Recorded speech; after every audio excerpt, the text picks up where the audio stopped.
Please, everyone, take your seat. We had a very short but important break.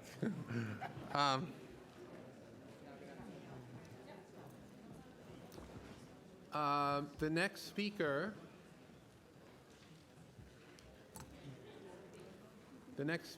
is the distinguished borough president from Manhattan, whose timing could not have been more perfect, Gail Brewer. And so, Madam Borough President, whenever you're ready, we're ready for you. Thank you very much. Good morning, almost afternoon. Chair Weisbrod and Commissioners, I am Gail Brewer, Manhattan Borough President, and I'm here to speak on the two citywide text amendments, as you know only too well, ZQA and MIH. They are part of our DNA at this point. As you know, I issued a conditional no on ZQA and a conditional yes on MIH. I will first share my concerns about ZQA and then address the work that needs to be done on MIH for my office to give full support. Zoning for quality and affordability was discussed at 3 Manhattan Borough Board meetings, and I held a borough-wide public hearing on November 16th. We also ran informational sessions for community board chairs, land use and housing committee chairs, affordable housing groups, and landmark organizations. And I want to say your staff and HBD staff with everyone, and I very much appreciate that. We worked hard to ensure that we heard the ideas and concerns of as many residents, experts, and organizations as possible.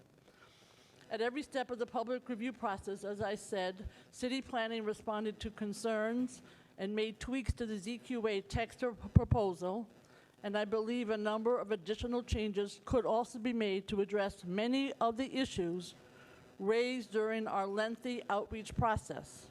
Still, however, concern remains over the interplay between ZQA provisions and restrictions in recently enacted contextual districts.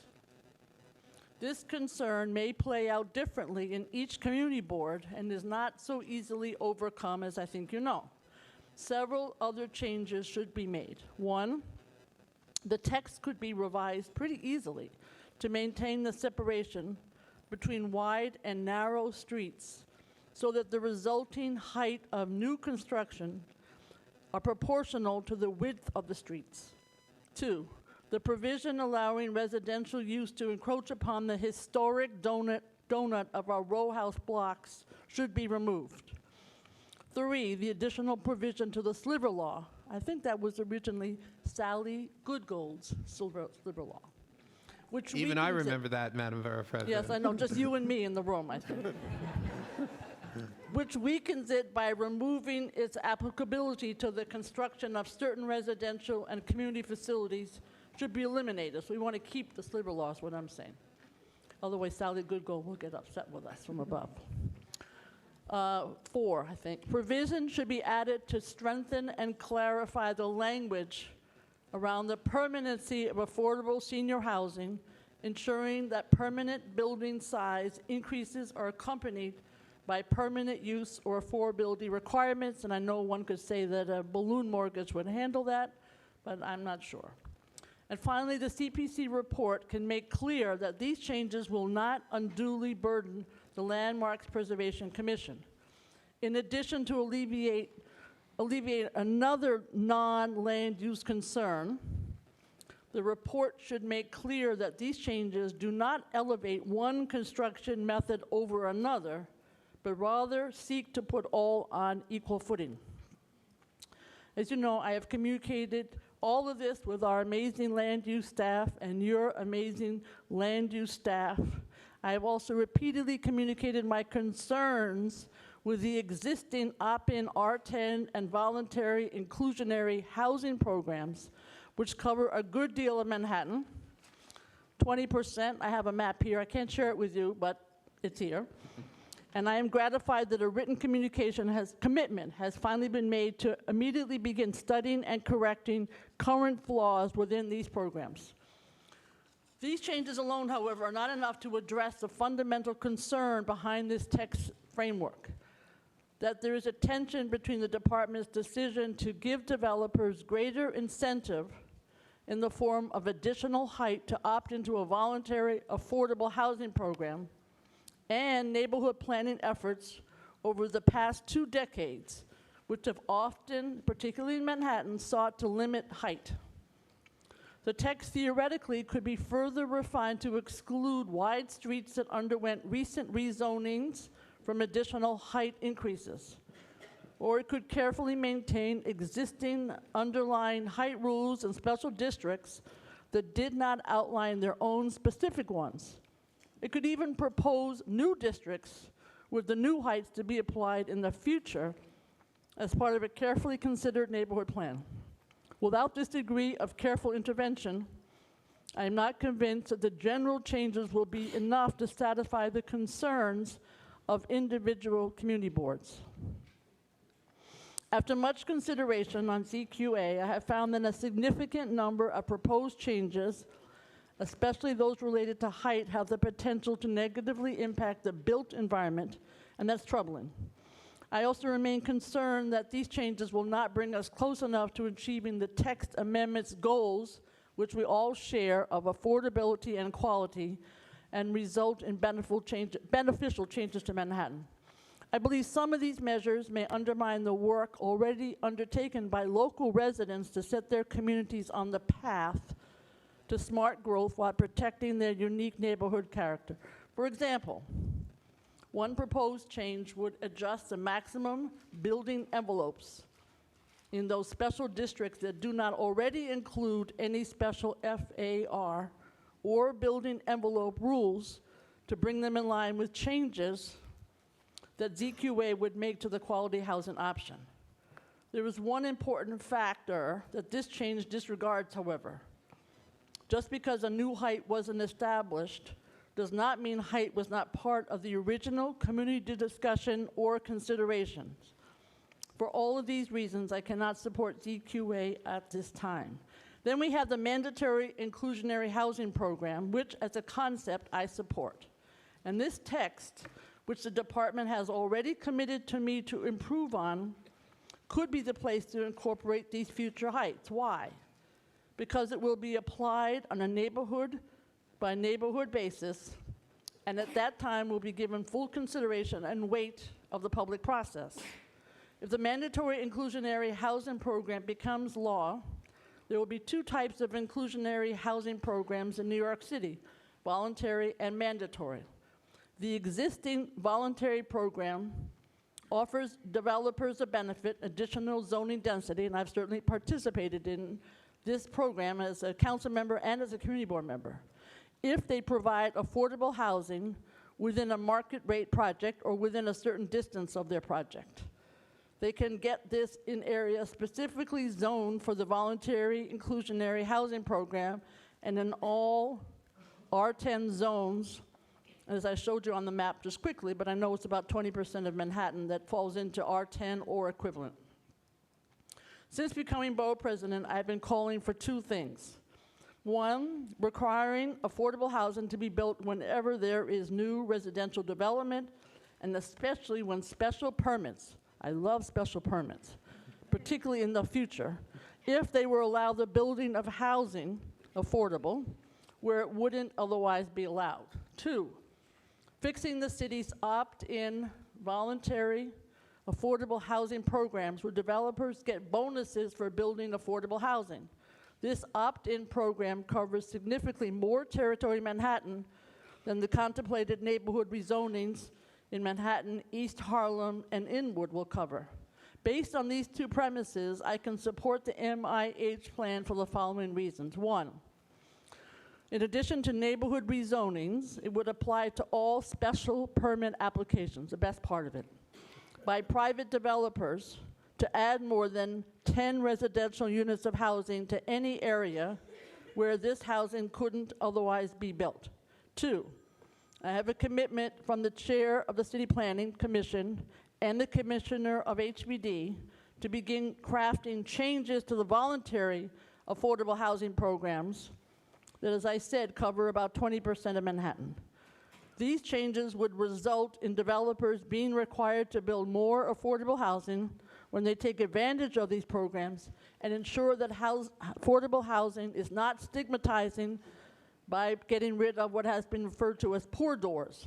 3, I have received a commitment from the Chair of City Planning and the Commissioner of HPD to work with neighborhoods on strategies to apply the proposed MIH program in a way, and I know people care about this, to get more housing at the higher and lower ends of the AMI spectrum in neighborhoods that have a need for lower income units and those that have a need for middle income units respectively. And I have to go way down and work on the middle income. And I think middle income needs to be lower perhaps even than what some people want.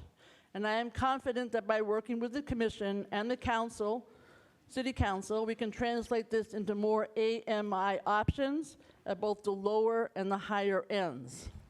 In addition, I have secured commitments that will go a long way to ensure that the Affordable Housing Fund, which is funded by the smaller development projects, will be used in the community district where the money was generated, that the hardship waiver provisions for the program will be significantly tightened at the BSA, and then we can work toward a higher percentage of affordable housing in all of our programs if an off-site option is used. For this reason, my recommendation is a conditional approval. However, there are always howevers.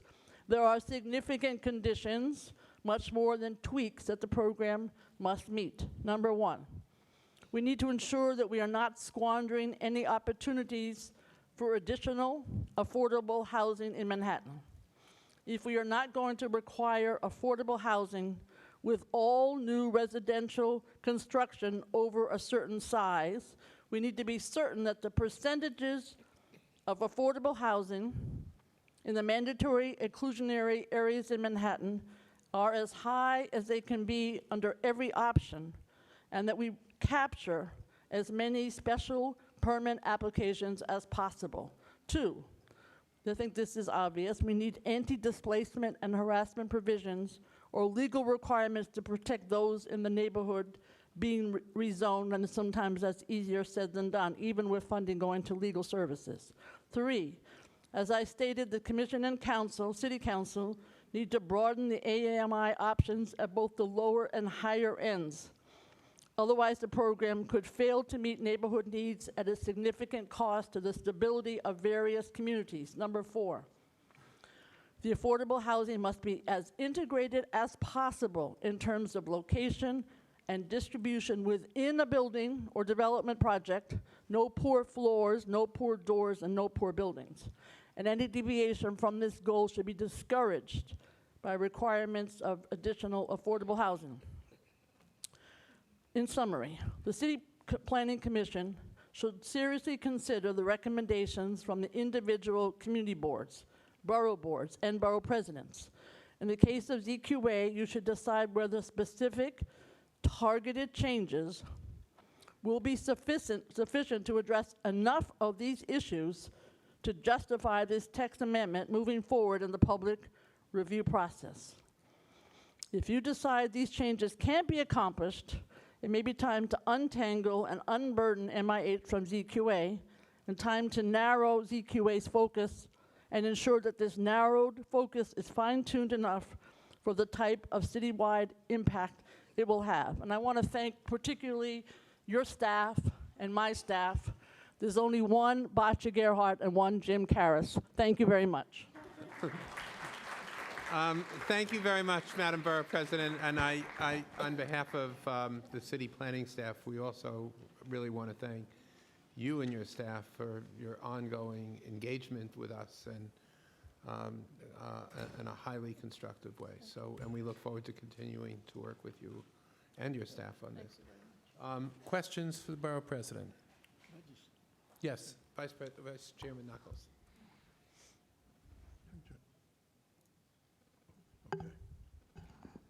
Good afternoon, Borough President. Good afternoon. Could you just repeat? You mentioned in your comments regarding ZFA. ZQA. ZQA. Yep. Like I said, they're in our DNA. You're now, right. Yes. You mentioned the donut around row houses. Could you just elaborate on that? I want to Sure. understand that. I think the issue there is, it's obviously, you are trying to accomplish, and if Basha has something to add, she should add, but my understanding is we're all trying to accomplish quality and affordability. And there is a concern that if there is a building that is going to be built, that the hills and valleys continue. That's what I call it. You want to have the kind of height issues that are currently in existence and that the mid-block supports. And there is a concern, maybe unfounded, that the issue of row houses could be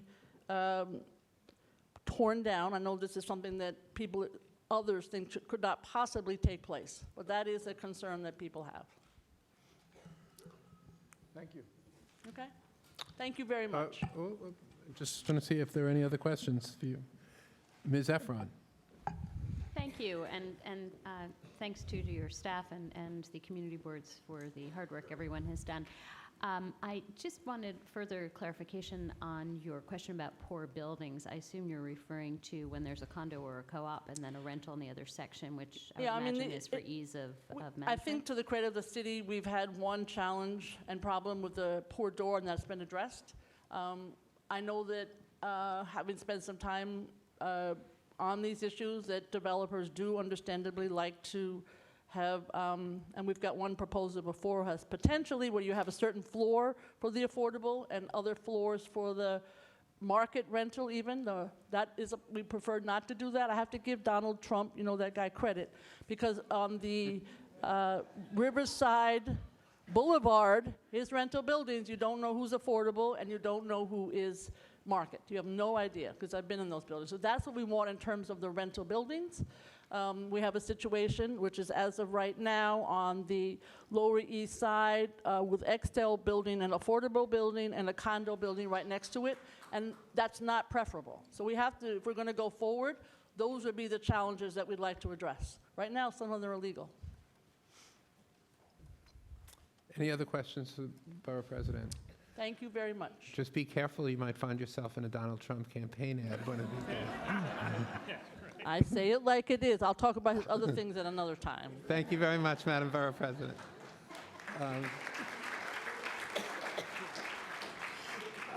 The next speaker is Rafael Sestero.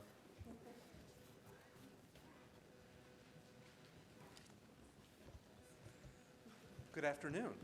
Good- To the members of the Good Planning afternoon, Commission. and thank you for your patience. Oh, it's no And problem. thank everyone here for their patience. Thank you, Chairman Weisbrod, Vice Chair Knuckles, and all of the members of the commission. My name is Rafael Sestero, and I am the President and CEO of the Community Preservation Corporation, a 40-plus-year-old nonprofit affordable housing finance and community development organization. And I'm here today to express my enthusiastic support for the administration's mandatory inclusionary housing and zoning for quality and affordability text amendment changes. Let me take a brief moment and explain to you why. I believe that all of these proposals need to be taken in the context of our city's history and of our city's history of affordable housing initiatives, and in the context of today's massive affordable housing effort being undertaken by the city. Since the 1990s, New York City has been on a steady and impressive growth trajectory. Over the past 25 years, we have seen population expand, the city has added new jobs, and by all accounts, public safety is light years ahead of where it was in past decades. All of this points to a strong economy that is poised for continued growth, but we must remember that this has not always been the case. Throughout the 1970s and 80s, large swaths of our city fell victim to blight and abandonment that devastated our housing stock and the communities that it served. From the South Bronx to Harlem to East New York, buildings were abandoned, crime was rampant, and hundreds of thousands of people fled our city for surrounding communities. It was so bad that it took a courageous decision from Mayor Ed Koch to change our city. Instead of fencing off the South Bronx and other neighborhoods as part of a strategy called planned shrinkage, he launched a massive housing investment plan that rebuilt much of our city. Today, New York City is booming in a way that has not happened in generations, and we have become an economic engine for the state as well as the region and points beyond. This unprecedented growth can largely be attributed to our city's legacy of investing in neighborhoods, and in particular, those neighborhoods that were scarred and stigmatized by the most by disinvestment and flight. This historical context is important. Over the last few decades, the city has rebounded, and we have seen enormous pressure on the cost and demand for housing that is driving change across this city. Our housing policies have been varied and expansive, and inclusionary zoning has been a piece of our overall housing strategy, but was never intended to work alone. In 1987, New York City issued the first inclusionary zoning plan to incentivize the creation of affordable housing and foster economic opportunity in communities. The Bloomberg administration took a critical step in recognizing that the city was experiencing large-scale change and revamped the inclusionary housing program to better harness the private market to create new, permanently affordable apartments. Both policies were set forth in a larger context of Mayor Koch and Mayor Bloomberg's housing plans. Today, the de Blasio administration is proposing sweeping changes to our zoning policies. These changes are both innovative in scope and within the context of our city's proud history of investing in underserved neighborhoods in a way that seeks to address the upward pressure of rapid growth and gentrification. And the changes proposed are in the context of the mayor's remarkable Housing New York plan. The market pressures of our communities face today are not due to the policies or politics of either administration. We have done a great job of making this one of the world's premier cities, a place where everybody wants to live and invest, and we have become victims of our own success. The downside is that the city doesn't have unlimited land or unlimited resources, and the scarcity of both has driven up the demand for housing as well as its cost. In putting forth this plan, the administration recognizes these issues, but also that the dynamics of the New York City market are strong and can be harnessed to create affordable housing and help lock in affordable housing in growing communities. Without seeing the totality of this plan, it is easy to pick apart a zoning strategy as something that would lead to further pressure on low-income communities. When you look at the various policies and the plans that work in concert with one another under the umbrella of the Housing New York plan, you recognize that this is very far from the truth.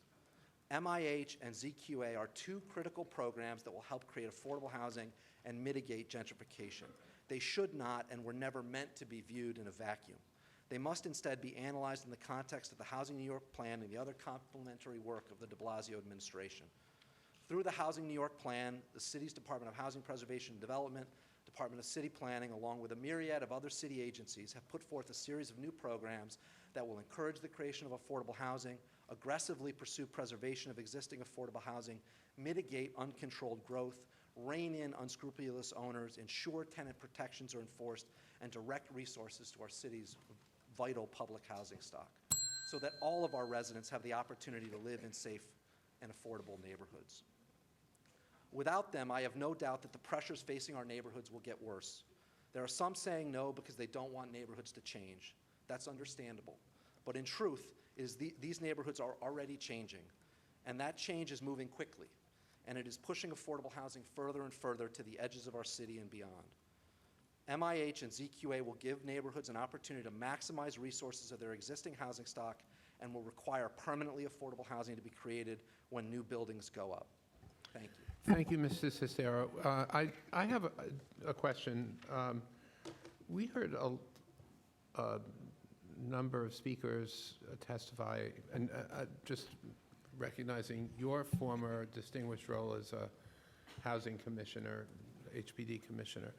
A number of speakers, actually Borough Presidents Diaz and Borough President Katz, spoke about affordable housing programs and affordable housing on a case-by-case basis, many of which were undertaken, I think, when you were Commissioner of HPD, and indeed, those were very impressive. And I'm wondering if you could, perhaps given your experience, talk a little bit about what you see as the potential advantage of a mandatory program as opposed to what I think the borough presidents were talking about, why shouldn't we just do it on a case-by-case basis as has been done in the past? Sure, I'd be happy to. I think the important part of this proposal is that it changes the negotiation. It changes the floor, if you will. No longer are we negotiating over a housing project in a particular neighborhood and starting with, I have the ability to build, and I have the ability to build without affordable housing. We would be starting with a conversation that says you have to build with affordable housing. And then there would be a negotiation that would happen through the public review process, through the full ULURP process, for each individual project in each individual neighborhood that is being rezoned. So from my perspective, what that does is it changes the course of the discussion. It allows us to begin with a baseline of affordability built in to these projects, and it allows us to have a conversation that then says, what else does the neighborhood need to support the development that is happening? That's one of the major reasons why I applaud these efforts, because I think while the details will get worked out through the public approval process, this city has a long history of going through these processes and working out details in a way that allows people to feel comfortable with a given proposal. That will happen if we allow this process to go forward, but we will change the conversation in a really dramatic way. Any questions, other questions for Mr. Sestero? Ms. Levin. Mr. Sestero, thank you for coming. pleasure. It's wonderful to hear you as such a champion of mandatory inclusionary housing. I think there were days when I spent a lot of time in your office telling you it should be mandatory, and you said, nope, it can't be. It's true. So, you know, what a difference a few years Times makes. change. Times do change. You take a different chair.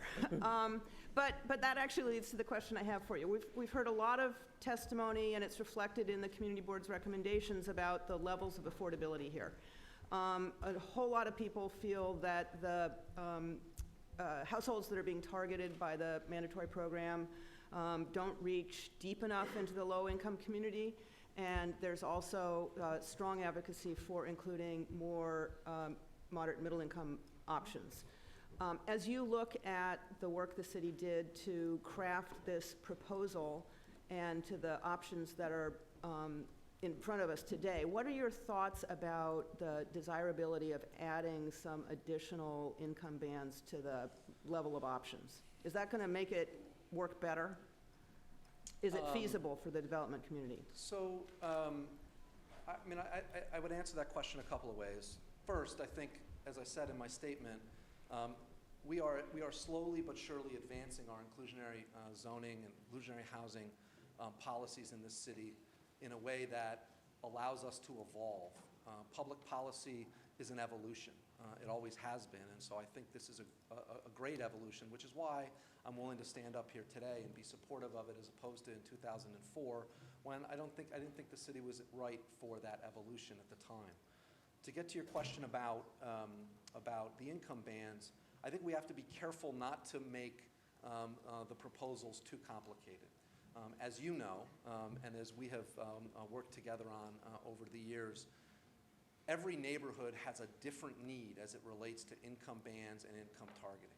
And so I think what the administration has tried to do is create a floor for the conversation that will then happen when each rezoning comes forward.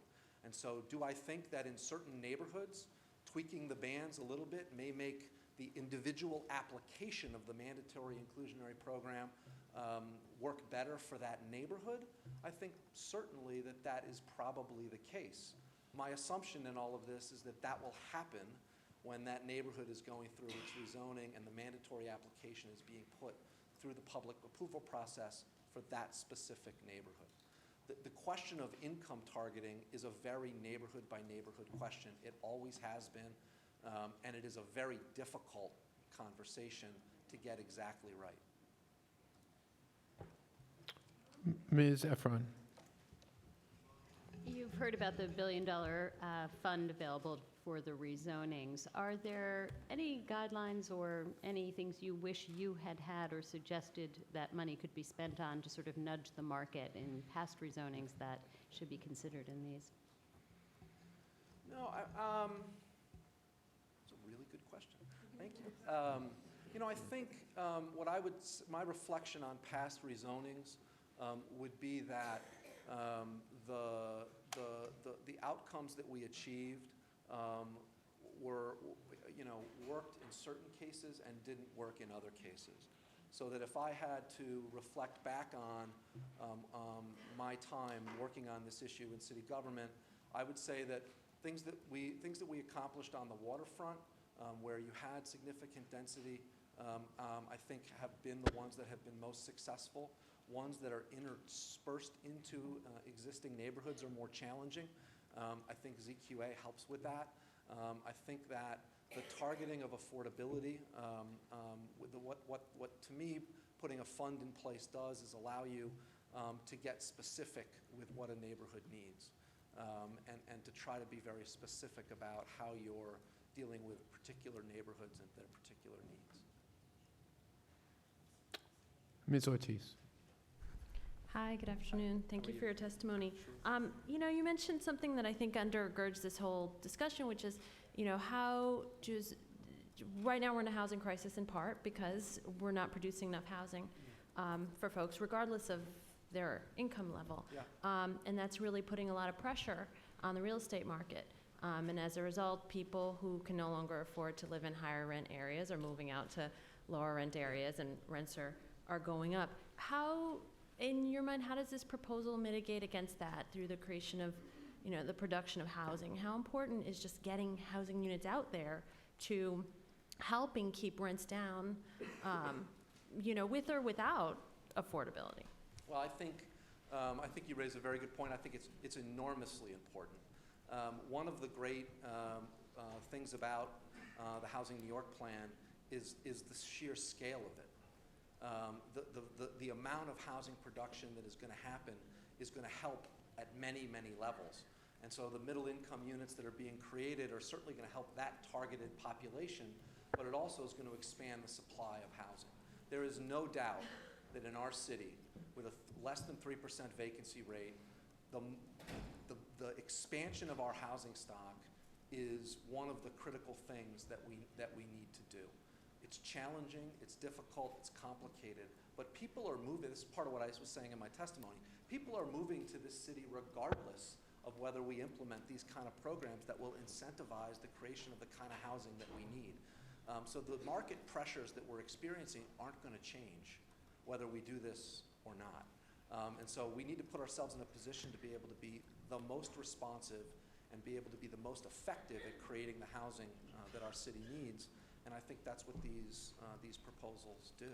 But clearly we need housing at all ends.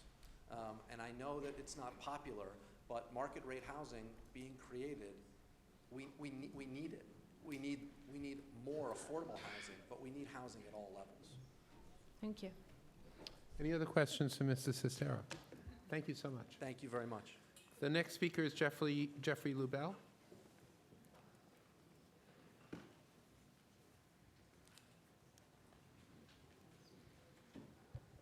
Good afternoon, Mr. Commissioner, Mr. Chairman, Mr. Vice Chairman, and the members of the City Planning Commission. My name is Jeffrey Lubell.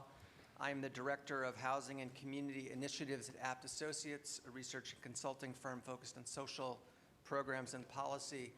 From 2007 to 2013, I was the Executive Director of the Center for Housing Policy in Washington, D.C., a research and policy organization focused on housing policy, where I led a series of projects focused on compiling information on promising practices in local housing policy. In my brief testimony, I'd like to take a step back from the details of the specific proposal before the Commission to provide national context for your deliberations. And I've been listening to the very sophisticated conversation you've had this morning, and I want to apologize in advance if these seem a little simplistic, but I am trying to do is just give some national context and urge us not to get mired in the details and not to throw the baby out with the bathwater as we're thinking about kind of what it is we're trying to do here. And my main message is that a mandatory inclusionary housing policy is an essential part of an effective local housing strategy that has been successfully employed by hundreds of communities around the country to generate affordable housing.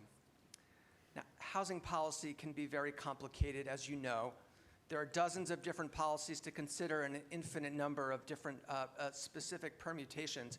But overall, there are really four essential components of a housing strategy for a high-cost city like New York.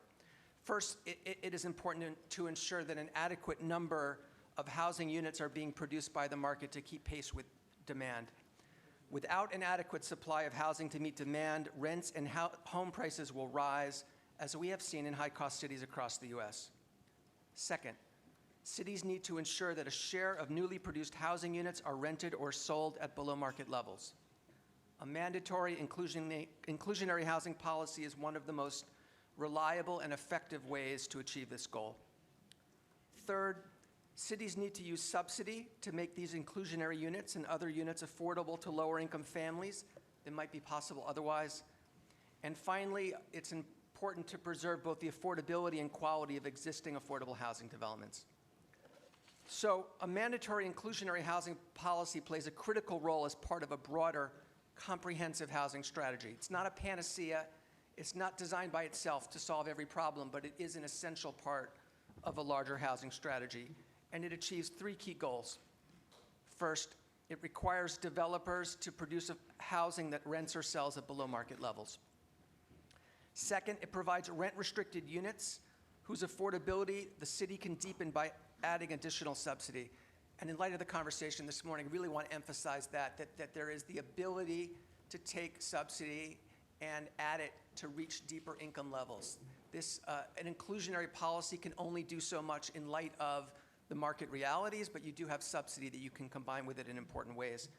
And third, it ensures that affordable housing is produced in areas where there is a strong market demand for housing, helping low and moderate income households access high-demand neighborhoods that offer key amenities such as high-performing schools.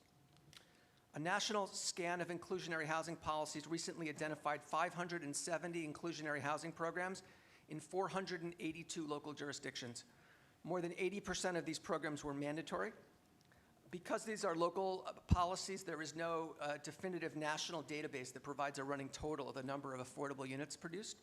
But we do know that a survey of 50 inclusionary housing programs by the Innovative Housing Institute in 2010 reported that they had produced more than 80,000 units since their adoption.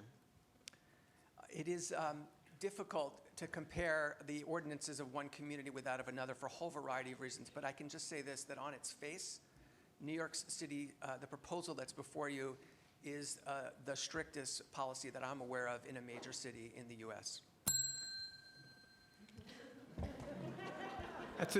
That's an excellent sentence to end on, Mr. LaBelle.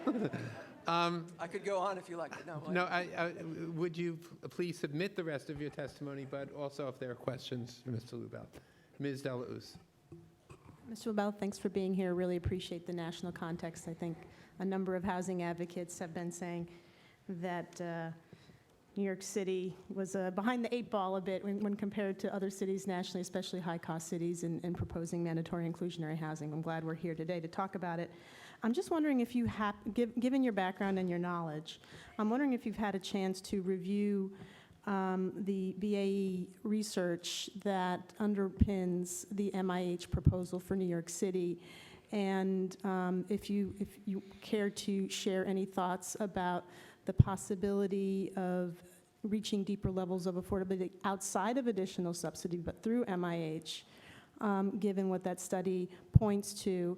And I'm wondering if, although you've stated that here in New York, what is being proposed would be the most aggressive mandatory inclusionary housing in the country, I'm wondering if you can speak to whether other municipalities have more than 3 choices as it relates to AMI levels, and if you can comment on the success of that compared to fewer choices. A lot of good questions. I'm not sure I have great answers. I will say this, that I have a lot of respect for Bay Area Economics. They're a fine firm. They produced a very thick and complicated report with lots of different scenarios. And you're right that it's important to really look at it carefully and figure out, are you asking for enough? You also need to think about, though, that you're developing a policy that needs to apply citywide, and that's challenging, right?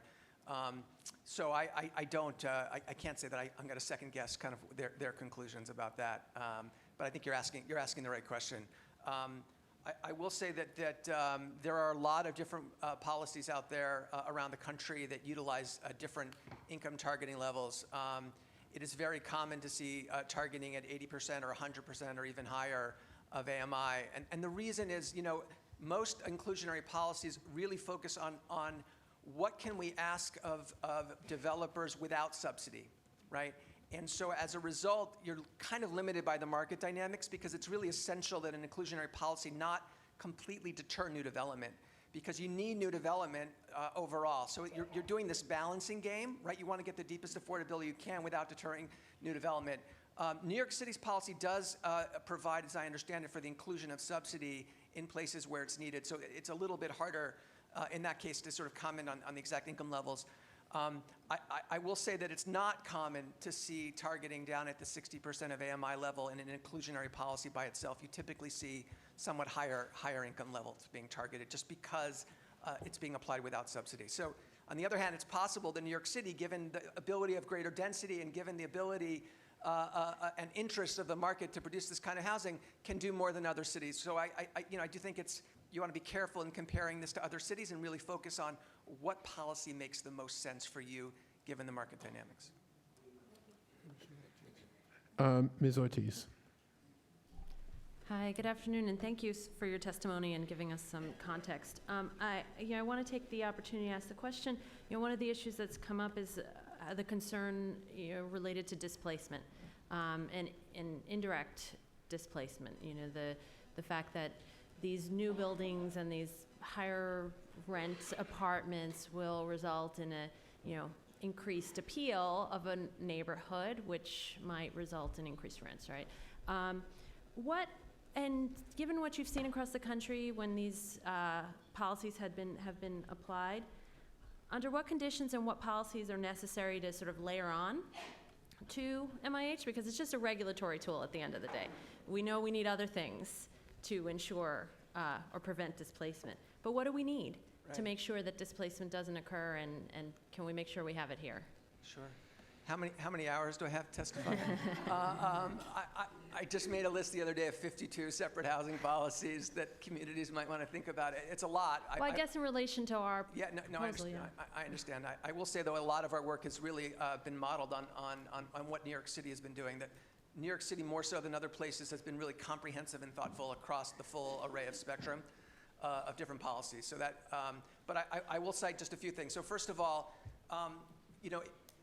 it's important to ask what will happen without your policy. And the reality is that if you don't build new housing, rents are going to go up, right? So it's not inclusionary policies by themselves that tend to lead rents to go up. It's just the limited supply, right? So you need to produce supply just to keep pace with demand. Otherwise, things are going to go up. Inclusionary just gives you the ability to ensure that a share of those units are affordable. So I think the issue of displacement is real. I don't think it's caused by the inclusionary ordinance, except to the extent that you're really using subsidy to create incentives for development to happen in places where it wouldn't happen otherwise. And there, I think you just need to at least ask the question, is that what you want to do? And the answer may be yes, right, because we want more units. But it's a separate conversation from, can we ensure that a share of new development is affordable in places where it would take place in any event? In terms of the protections, a number of things come to mind. Rent stabilization policies, for example, that limit rent increases after someone comes in is very helpful.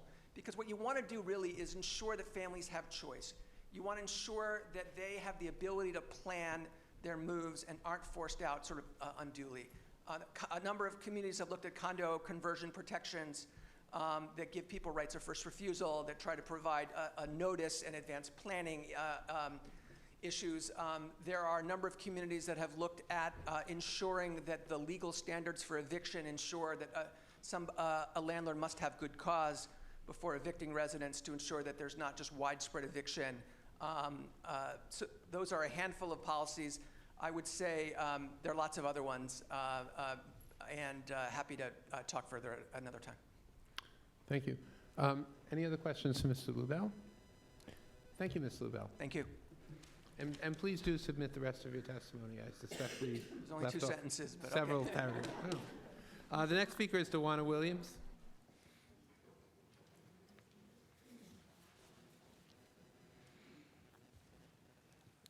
Thank you for your patience, Ms. Williams. No problem. Good morning. Oh, good Good afternoon afternoon. now. It's been a long morning. afternoon, Chairman and Commissioners. It's an honor to be here. My name is Dewana Williams. I am the founder and managing principal of DeBar Development Partners. I'm a developer. We're a development firm. I am not just a developer. I'm also a stakeholder. I have lived in many of the communities in which I've developed, in Brooklyn and in Upper Manhattan. Sorry. We've developed in specific neighborhoods such as East New York, Brownsville, Bed-Stuy, Fort Greene, Clinton Hill, East Harlem, Central Harlem, and Upper Manhattan. We've been in business for nearly 2 decades. I'm here to support Mayor de Blasio's affordability goals of 200,000 affordable units, and I'm here specifically to advocate for the proposals of ZQA and MIH, the zoning for quality and affordable housing, and mandatory inclusionary housing. I believe that these proposals usher in a new era of affordability with a goal of not just affordability, but also more quality and better buildings. No longer do people who pay the least have to receive the least. There are tangible rules with respect to ZQA that I believe will help developers with dealing with the excessive limits on size and shape that prohibit the fit out of well-designed buildings. For example, by allowing 5 additional feet to be used on floors to allocate for better retail space, for more privacy on first floor units, to provide better ceiling heights for retail spaces that currently go empty or underutilized, and for courtyards that provide more light and air. I'm currently working on a project in Harlem, which was recently rejected for a courtyard due to technical requirements under our current zoning. With this proposal, that would not be the case. This building will have lower ceilings at approximately 8 feet. It will also offer no amenities. I support the ZQA because tenants, particularly our children, deserve as much light and air as possible. Many of us know, yet we've not talked about, our homes, which are a refuge for all of us, particularly for our children.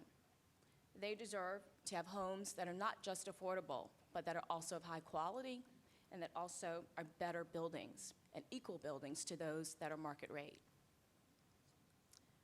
I also support the mandatory inclusionary housing proposal. One hallmark of that program is permanent affordability. As many of us know, affordable homes have slipped out of affordability due to expiration of regulatory agreements at various levels, on the state, federal, and local levels. Also, many affordable units have slipped out of affordability due to the maximization of rent stabilization rents, which will then allow certain units to no longer be affordable. With MIH, we ensure that units are permanently affordable. While not perfect, as pointed out by Borough President Gail Brewer, these provisions are an important vehicle for developers. It will incentivize us to seek future rezoning to create additional affordable units. Another example from my firm is that we are pursuing a project, which is a market rate project currently in East Harlem. It is in a medium density zone. However, the block, which is nearly fully dilapidated, and the project is nearly a full block, provides for only low density. We are approved currently to provide market rate housing. However, if given the opportunity under MIH, we would provide lower income units as prescribed by MIH to protect tenants from displacement and to add more affordable units to a community that sorely needs them. In conclusion, I advocate for the proposals of ZQA and MIH in this new era of housing in which we need affordability as well as quality and better buildings, while communities and developers can be stakeholders in that change. Thank you very much, Ms. Williams. Questions, Ms. Williams? Thank you very much. The next speaker is Elizabeth Strojan from Enterprise.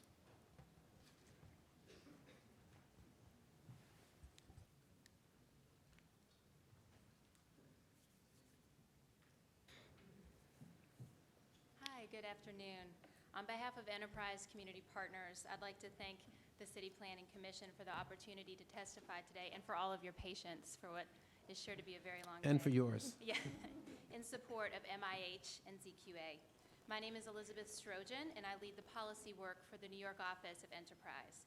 Enterprise has worked to create and preserve affordable housing in New York and nationwide for nearly 30 years, creating nearly 50,000 affordable homes for 114,000 New Yorkers through capital investments, programmatic support, and policy advocacy. Despite the sizable investments by our organization, as well as our partners in government, the nonprofit, and private sector, many of whom are here today, we are in the midst of an affordable housing crisis, with nearly 1 million low-income New Yorkers either homeless or paying more than 50% of their income on rent. Countless others are being priced out of their neighborhoods. We all know this. And while these numbers seem daunting, the problem is solvable, and we know exactly how to do it. Affordable housing is the solution, and we need a lot more to correct the mismatch between supply and demand. To get more affordable housing in a high-cost market like New York, we need to use every tool in our toolbox. While we continue to advocate for additional public resources, we must also use other approaches like the proposed zoning changes. MIH and ZQA will increase the supply of affordable housing and are an important step to setting a new baseline threshold for private sector contribution to affordable housing. To throw these proposals out because they don't go far enough would be extremely detrimental and would also ignore the other programs and policies addressing the issue from other angles, some of which can be layered onto these proposed changes for deeper affordability. These changes are a part of the solution, not all of it, but we can't solve the problem without these changes. In a time when we see federal cuts to housing programs year after year, we must harness the resources from the private market. Development is driven by the market and will happen with or without a plan to include affordable housing. In fact, development must occur, as we've heard, to accommodate the city's growing population. In neighborhoods where new development will happen, it's important to include developer-provided affordable housing to bolster the city's other initiatives to preserve housing for low and moderate income residents. Inclusionary housing would also further the goals of fair housing by providing opportunities for low-income families to move to or remain in affluent or gentrifying neighborhoods with access to good schools and other amenities.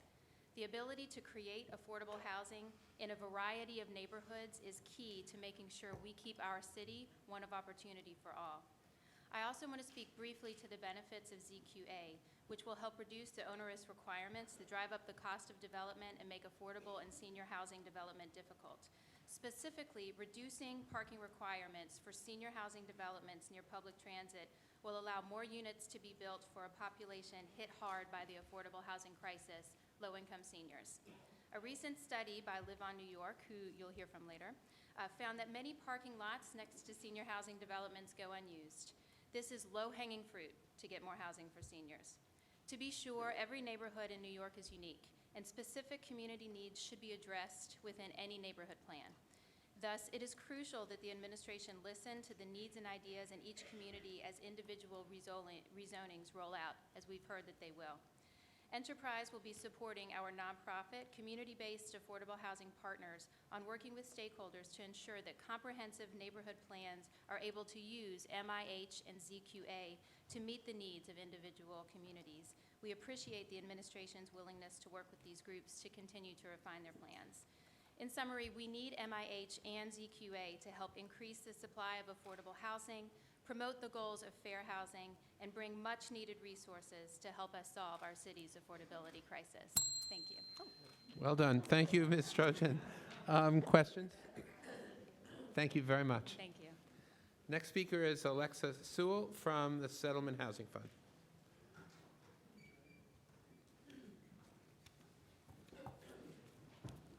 Good afternoon. Thank you very much, members of the Commission, for the opportunity to testify and to listen to so many of us today on this important topic.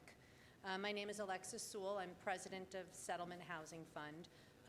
Settlement Housing Fund, since our founding in 1969, has developed 57 projects with over 8,700 apartments, rentals, co-ops, and two-family houses that are home to more than 25,000 low and middle income residents including a substantial number of formerly homeless people. Through affiliates, Settlement currently owns 29 buildings containing close to 1,700 units, with our largest concentrations of housing and programs in the Mount Eden section of the Southwest Bronx, in Crown Heights, Brooklyn, and in the Two Bridges redevelopment area on the Lower East Side. I'm going to skip some portions of my testimony and just get right to the meat of it, which is to say that it's our strong opinion that the proposed mandatory inclusionary housing program is an important tool to creating and sustaining affordable housing in New York City. MIH, as it's commonly known, is the only surefire way to lock in affordability as part of rezonings and private redevelopment proposals. And importantly, it does this without using very scarce government subsidies. In particular, we like MIH for 4 reasons, which I'll try to get through. First of all, it allows for flexibility in income mix. This is not the case with a lot of other programs that we use to develop affordable housing, which will allow us to help work with communities to meet and match local housing needs. The income served by affordable housing must average to the specified AMI, with some lower and some higher. So this is really important flexibility, and I think benefit to neighborhoods. Secondly, and this is important because this is a huge issue in affordable housing development, I really hope it will instill some rationality into land prices. It is increasingly difficult for affordable housing developers to compete with market rate developers who are willing to pay speculative prices for land, assuming that they will be able to get higher and higher rents over time. Number 3, and you've heard this a lot, but it's worth saying again, it's permanent. This is permanently affordable housing. As a not-for-profit, mission-driven organization, Settlement Housing Fund is committed to keeping our housing affordable over the long term, but we're the exception, not the rule. With 421A, for example, as the affordability period burns off, market rate developers have an incentive to convert units to market rate. So we think that's an incredibly important part of this proposal.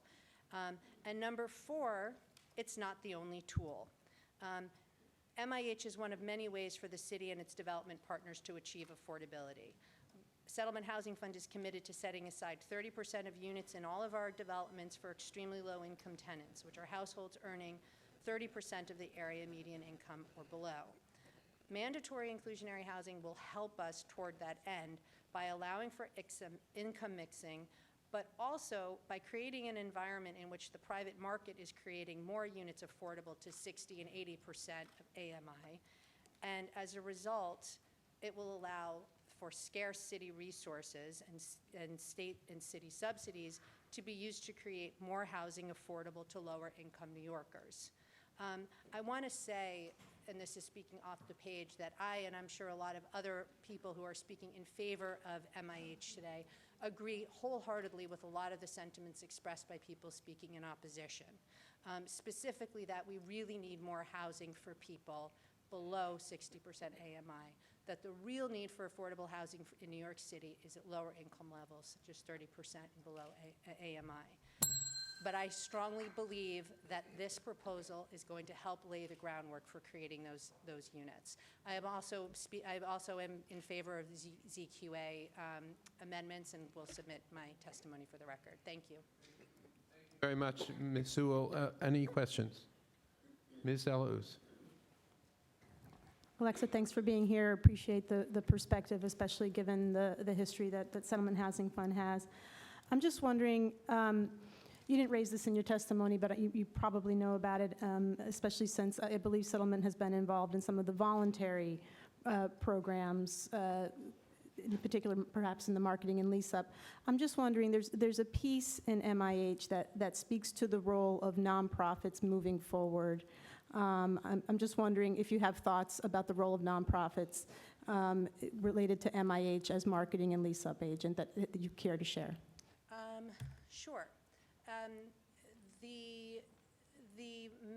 I think, the inclusionary housing to date that Settlement Housing Fund has been involved in, and we have done some really wonderful things with the inclusionary units that have been created. I think, first of all, this proposal, because it's out there and everybody understands that this is the way it's going to be, the way that people are going to be out there looking for properties and buying properties is going to result in a much stronger negotiating hand for the city and for not-for-profits, because people are going to have to be creating these units. They can't come to the city and say, oh, but we spent $1 bazillion, so you can't ask us to do that because we're not going to be able to do it. Well, you knew it, and you have to do it. We also, like the fact that this proposal really encourages that the units be on-site or close to on-site, and not being sort of shifted all over the city. So, Any other questions for Ms. Sewell? Thank you so much. We're now going to switch to those in opposition, the next 5 speakers. This is number 16 through 20. Edward Melendez, Peter Mayette, Batya Luton, I think, Jennifer Gray Brumskine, and Reverend Janet Jones. So, Mr. Melendez.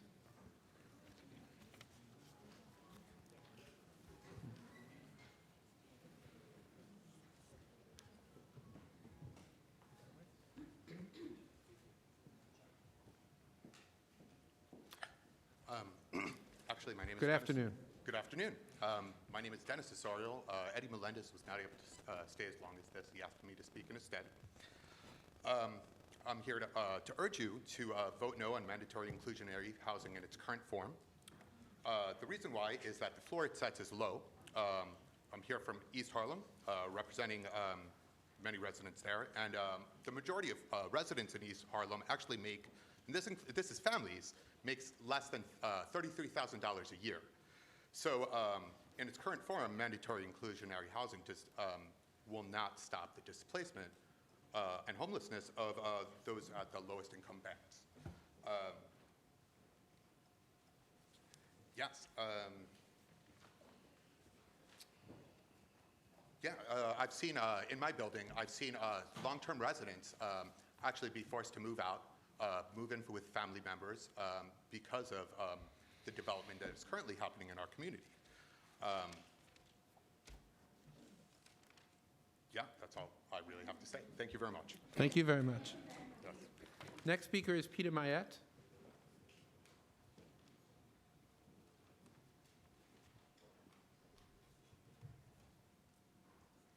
Good afternoon, and thank you, Chairman, Vice Chairman, and fellow commissioners for this opportunity. I'm here representing Community Voices Heard and Real Affordability for All to speak in opposition to MIH. I'm also here representing a stakeholder, my wife, Sandra Rivera, who was born and raised in East Harlem, has taught there, and as a performing artist, a dancer, has been inspired by and has performed in many venues throughout East Harlem, could not come today because she is teaching.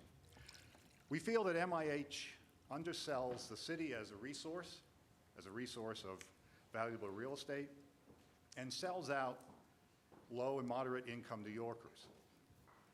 Developers per se do not need the incentives that the plan offers from the standpoint of offering a baseline, because we see this as an incentive.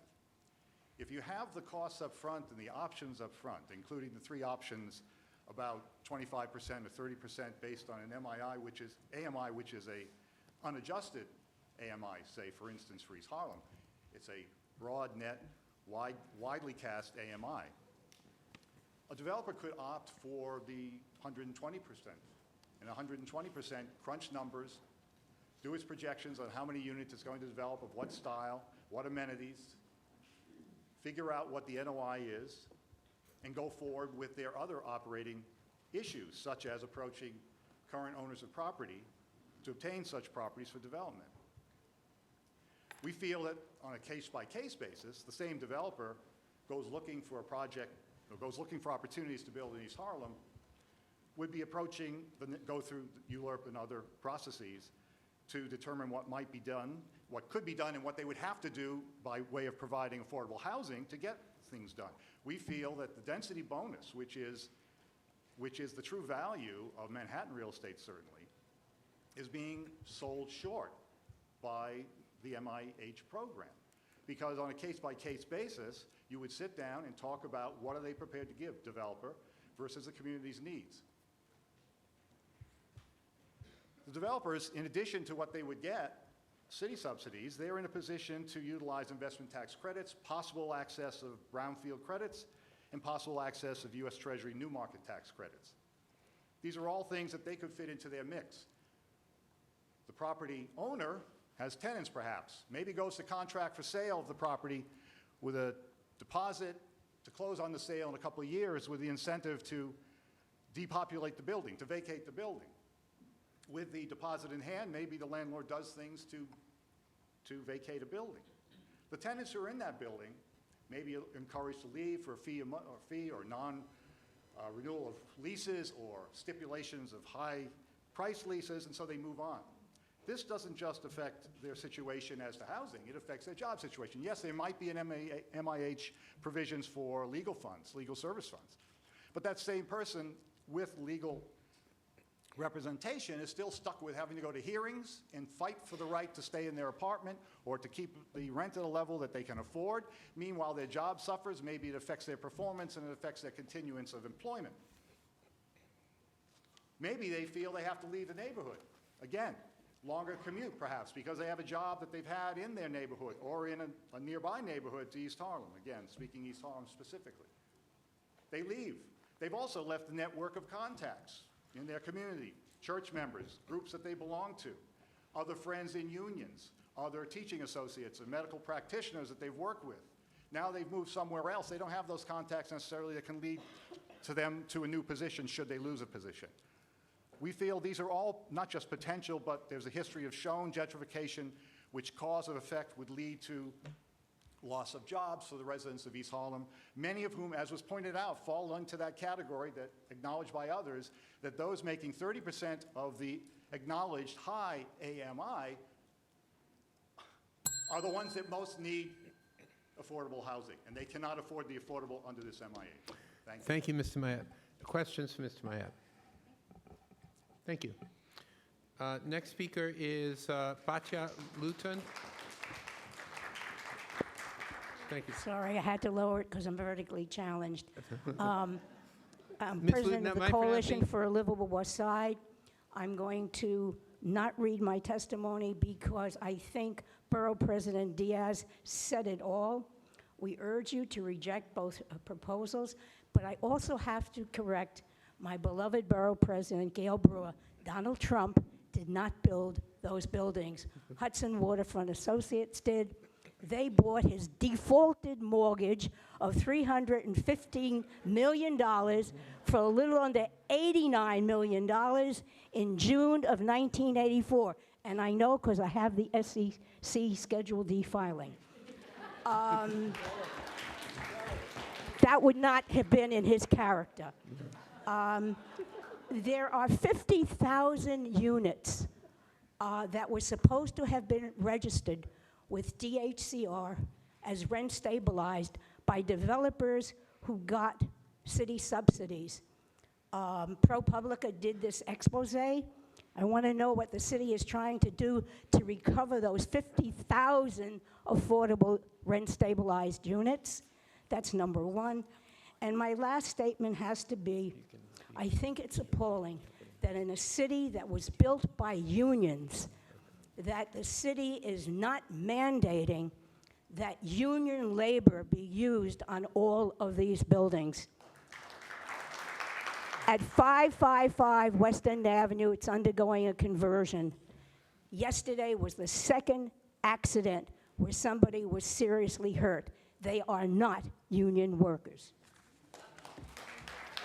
Thank you, Ms. Luton. Questions for Ms. Luton? Am I pronouncing your name right, by the way? Is it Luton? Okay, thank you. Next speaker is Jennifer Gray Broomstein.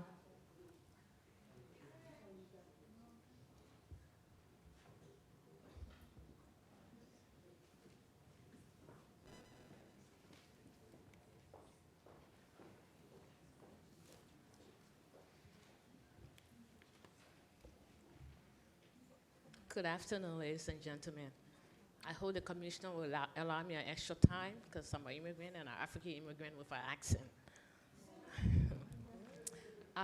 I'm from Staten Island. I'm a member of the Real Affordable Housing Dignity Coalition on Staten Island. I'm a member of the Staten Island African Leadership Council, or the Public Relations Officer. I'm also chairman of the board of directors of the Staten Island Liberian Community Association, the larger community outside of Liberia. There's a huge African immigrant population on the North Shore on Staten Island. We have over 60,000 youth between the age of 18 and 24 documented, and we have over 100,000 youth between the age of 18 and 24 undocumented. So we have a total of about over 150,000 youth on Staten Island, and 60% of those youth are African immigrants. I know the census data says something different. My concern here is our concern as the African immigrants and as member of Make the Road New York, our concern is about the proposal of mandatory inclusionary housing, MIH. Madam Commissioner, one size does not fit all. The last time I checked, size 14 and size 6 is not the same size. And Staten Island is not the same size as Manhattan. Staten Island is not the same size as Queens. Staten Island is not the same size as Brooklyn. One size does not fit all. One size does not fit the North Shore on Staten Island. I'm going to be speaking on affordable housing and jobs for the African professional immigrants and the young Africans that are graduating for college. We have one who do not have any public hospitals on Staten Island. So one size does not fit all. MIH will be one size fit all for all solutions for New York City neighborhood, but we know the North Shore of Staten Island has different needs than the rest of the city. MIH take leverage and power out of the hands of communities and give away this density without requiring enough in return. Instead, we need vacancy bonus system. Density bonus system will work if developers want to build higher than as of right zoning. They would need to opt in to our program. With a density bonus, we can require more affordable housing, good local jobs, and crucial infrastructure improvement. If developers are getting more density, which make their land and buildings more affordable than our community needs, then our community needs more benefit. Our public action is creating a private benefit, more valuable land and buildings for developers. I'm going to go over, I also want to thank the Department of Urban Planning, because if they had not had a community engagement and their presentation, I wouldn't be here today, because I look at the number, that's what triggered me to be here. I said, no, it doesn't add up.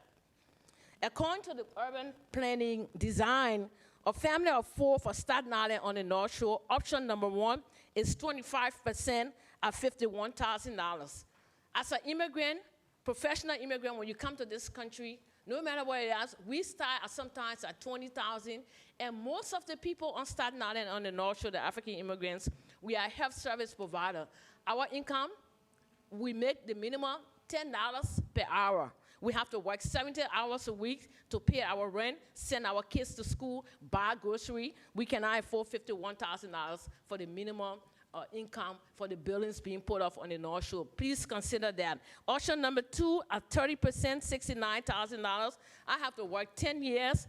I'm almost reaching retirement. I would never make $69,000 working as a home health aide. So that is so unrealistic. And option number 3, 30% at $102,000. I think I will have to retire and come back and go to Africa and get another job before I can reach retirement. In terms of good jobs, another thing is the jobs. In the rezoning plan, there's no jobs allocation for the rezoning on the North Shore.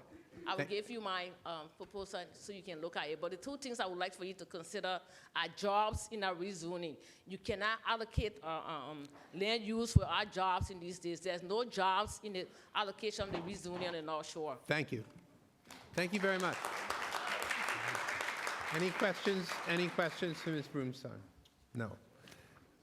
Reverend Janet Jones.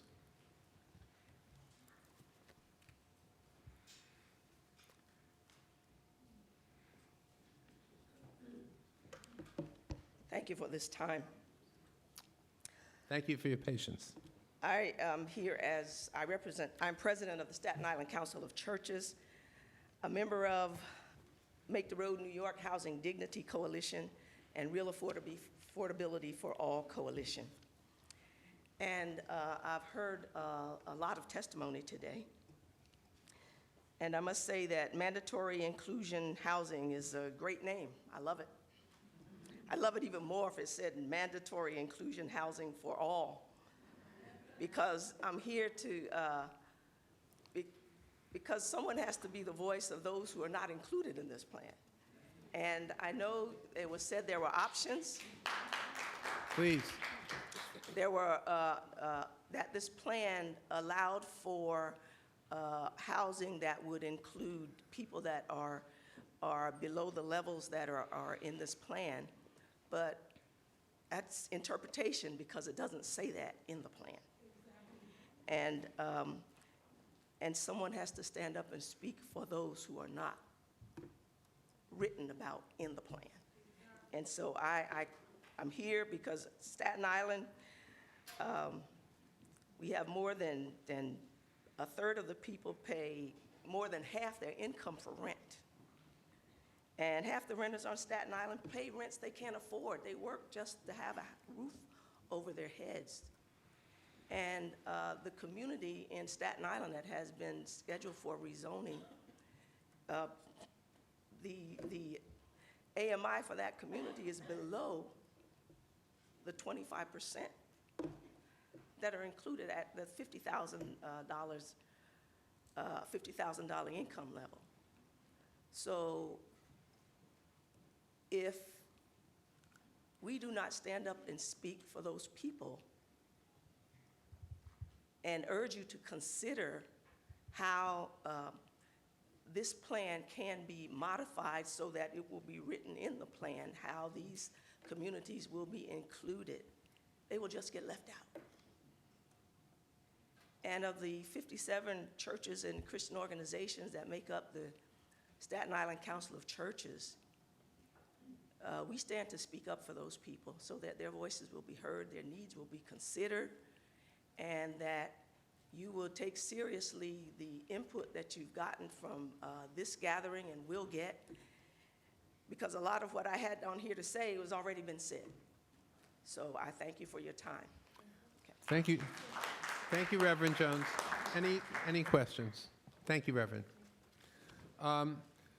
The next speaker is Councilmember Benjamin Kalos. He will be followed by the switching over to those in favor. The following 5 speakers after Councilmember Kalos will be Robbie Sackman, Joe Rosenberg, Tomas Rosant, Lisa Sturdivant, and Carol Lamberg, and that is numbers 21 through 25. Council member, welcome.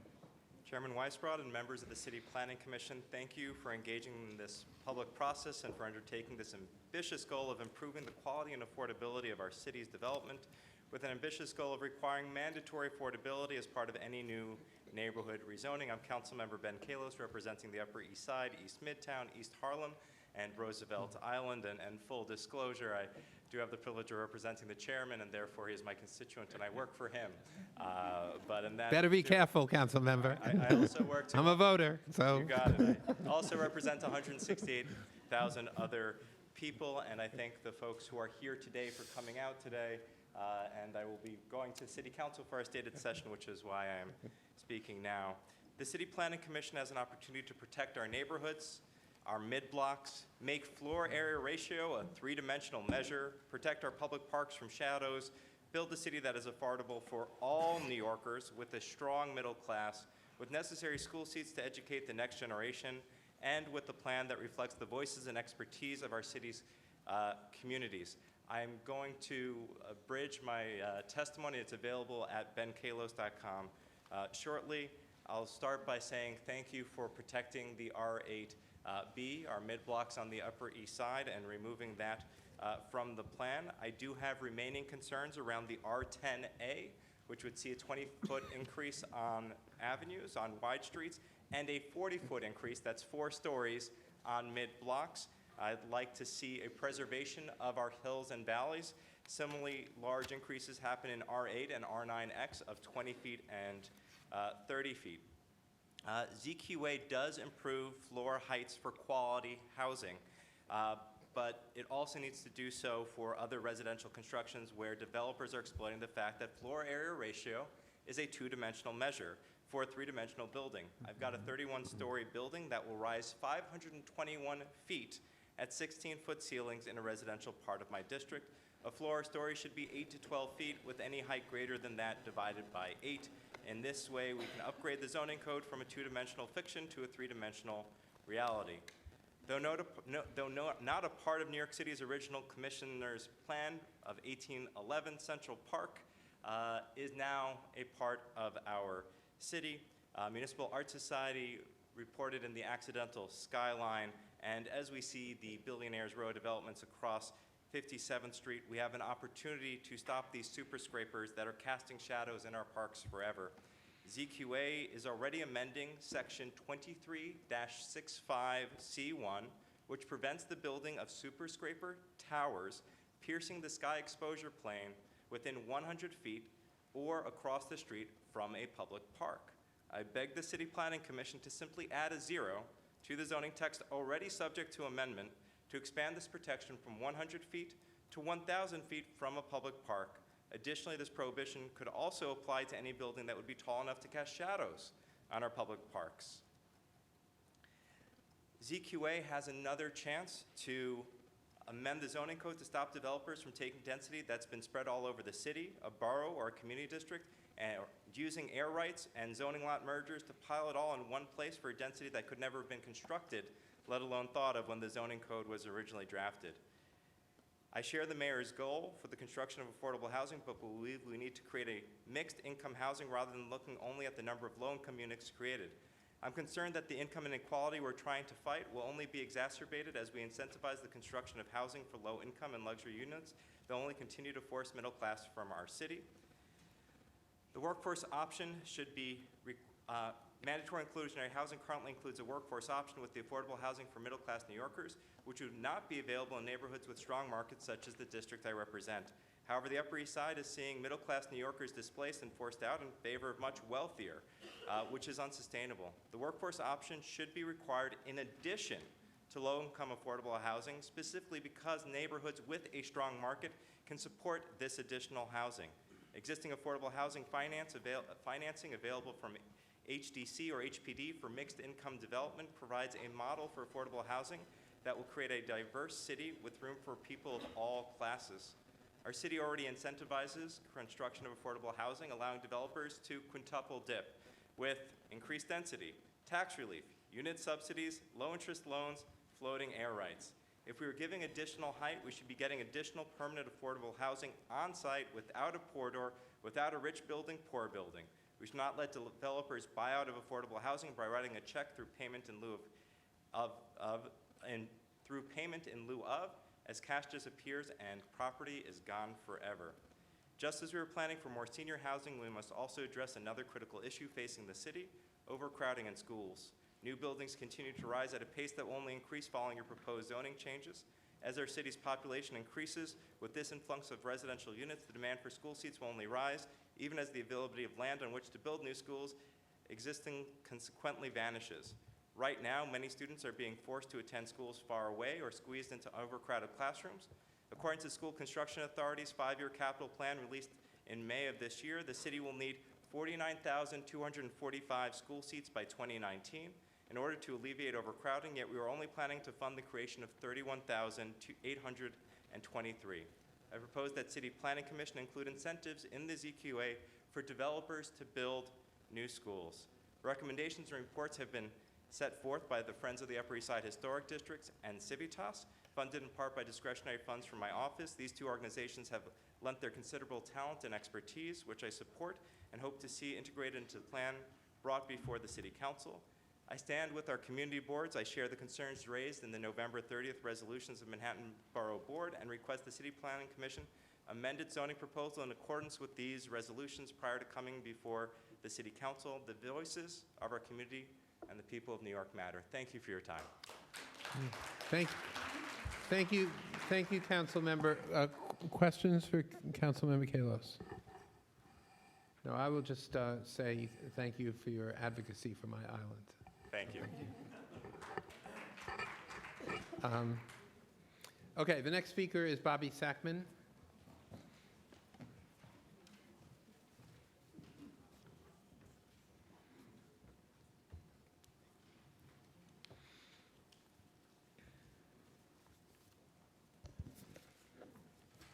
Good afternoon. Good afternoon. Live On New York is a nonprofit organization whose mission is to make New York a better place to age. Our Affordable Senior Housing Coalition is comprised of 25 of the leading nonprofits who have been providing senior housing for decades. Altogether, they provide 20,000 units of housing. And we're in support of ZQA. We did a parking lot study that was released in May. So our question was, if there was available land to build affordable senior housing across the city, would you use it? And I want to expand on something. We've heard a lot recently about independence of seniors. Are we taking their cars away? I want to talk about independence, well, from somebody who's about to be 67 in a week, and I represent people in their 60s, 70s, and 80s who don't have money. Their incomes are below $15,000 a year, even $12,000 a year. They can't afford a car. Usually these buildings run vans to help them get around. Our study was done based on a minimum of 50 units of housing. We've identified 39 lots. You could build 2,000 affordable senior units on those lots. There are tens of thousands of seniors waiting 5 to 10 years. You're 75, 80. You don't have 5 to 10 years. So when we're looking at decades of somehow a perfect plan, these people don't have the time for a perfect plan. When you're living in an apartment that's a walk-up, that you're homebound, that maybe you can't use your wheelchair, it's unsafe, you're paying not only over 50% of your income in rent, you're paying over 80% of your income in rent, and you're already on scree. That is not independence. Independence is living in affordable housing. Independence is having a community and social workers around you, knowing you're safe, knowing you can afford your medicine, your food, and everything else. So I really want to be clear in this one piece of this big pie, what independence looks like. And I know this well. Your relationship with time changes as you get older. They don't have time. These people don't have time to wait. And we think ZQA will allow these parking lots to be developed. Because right now, we have pre-development, could take 8 years, 2 more years to build. You've just lost 10 years. You've just lost a generation of seniors in a community. This will allow for the parking lots to be used for development. If the parking lots are too small, they could be senior centers. And by the way, when we talk about community amenities, we should take into account schools. But the fastest growing demographic in this city is old people. So let's make sure that the amenities, that any neighborhood approach, or you support a neighborhood approach, that it includes what seniors need. And yes, it's medical facilities, of course, but it's more than just, growing old is not just about medicine. So we have these 2,000 units, and please keep in mind that if ZQA doesn't go through, they will sit. They will just sit. And then how do you turn to the senior that calls your offices, elected officials, desperate for housing, why that parking lot is not being used? Thank you. Thank you, Ms. Sackman. Any questions for Ms. Sackman? Ms. Delausse. Ms. Sackman, I just want to say, first, thank you for undertaking the study that you did. I think it was very, very helpful. I think part of the confusion that's going on in the conversation is about parking in general in the city of New York versus parking at low-income, affordable, and senior developments, and those are two very, very different things. And I also appreciate your point about the sense of urgency about this. Thank you, and thank you for pointing that out. It does get mixed together. The only people that are supposed to be using these parking lots are residents of the buildings. The DMV study done by the Department of City Planning showed 5 to 11% unit. That's like 2 or 3 cars. So please understand that these are people that usually can't even afford to own a car. And there's no waiting lists for parking. There are waiting lists for housing. Thank you very much. And you've submitted your study to us? Yes, it's also on my website. Good, thank you. The next speaker is Joe Rosenberg from the New York Archdiocese and Catholic Charities. Good afternoon, Chairman Weisbrod and members of the New York City Planning Commission. I'm Joseph Rosenberg, Director of Catholic Community Relations Council, representing the Archdiocese of New York and the Diocese of Brooklyn on legislative and policy matters in New York City. I'm pleased to express our continuing support of the Mayor's housing plan and several of the specific zoning proposals that are before you today. We can all agree that our city is in desperate need of affordable housing. This crisis is evident in the financial burdens that threaten the displacement of families from their apartments. It is vivid in the plight of the homeless in shelters and on our streets. The means to help confront and address many of these challenges are contained in the Mayor's housing plan and the proposal that are the subject of today's hearing. Providing assistance to the poorest and most vulnerable New Yorkers has long been a priority of the Catholic Church in New York City. Consistent with that mission is the continuing focus on preserving and developing affordable housing. Over the last several decades, the Archdiocese of New York and the Diocese of Brooklyn, through Catholic charities, parishes, and community-based affiliates, have maintained and constructed thousands of housing units for the working poor, the elderly, the homeless, and people with special needs. The Catholic Church in our city continues to focus on its long-standing mission of administering to the poor and the needy. As a result, it is one of the largest providers of low-income senior citizen housing in New York. In the Diocese of Brooklyn and Queens, 2,300 units of low-income housing for the elderly are owned and operated by Progress of Peoples, an affiliate of Catholic Charities. Their waiting list exceeds 16,000 individuals. The Institute of Human Development of Catholic Charities of the Archdiocese of New York also owns and operates hundreds of low-income units for seniors throughout Manhattan, Staten Island, and the Bronx. Our city today bears little resemblance to the New York of decades past, where large swaths of vacant public and privately owned land were available for the development of affordable housing.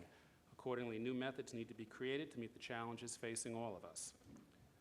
The ZQA proposal before you contains several of these that are specially geared to assist low-income seniors. Parking in many developments is expensive to construct and often not needed. Such is the case where the proposed building is located close to public transportation. Even more significantly, space and financing spent on parking facilities in neighborhoods and residential developments where car ownership is very low reduces the ability of the property owner to maximize existing space to provide additional affordable housing. The ZQA would provide that no parking be required for new construction of senior and affordable housing that is within half a mile of a subway station. This would go far in spurring construction of housing, especially for the elderly. Another significant provision would also permit the owners of existing low-income senior housing to eliminate parking as a right and allows owners of existing affordable housing to do the same through the BSA when they are located near subways, freeing up unused vacant land adjacent to existing developments to help facilitate the production of affordable housing, especially for seniors, benefits all of us. It is important to create affordable housing units and not parking spaces for unneeded and unwanted cars.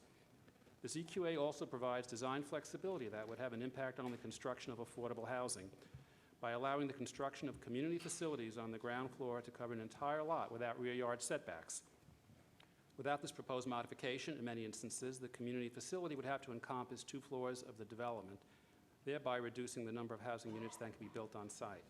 Although a subtle provision, it is one that can help to generate additional affordable housing. These are just several examples contained in the amendments before you that would spur the production of affordable housing, and they all have our strong support. Thank you. Thank you, Mr. Rosenberg. Questions, Mr. Rosenberg?